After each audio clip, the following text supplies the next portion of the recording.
Sa mga hindi nakakaalam, alam niyo po bang ang mga pusa ay nakakakita ng mga bagay na hindi normal katulad ng multo, ng elementals, ng nuno sa punso, mga evil spirits, and they are capable of protecting you. Yung aura po nila ay lumalaki.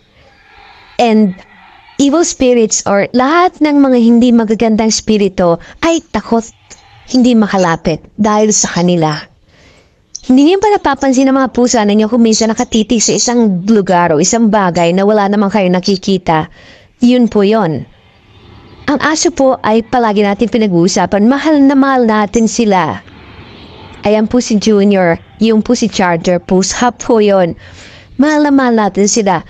Pero sila, ang gagawin po nila pagka may evil spirit o hindi magandang spirito na malapit, o kaya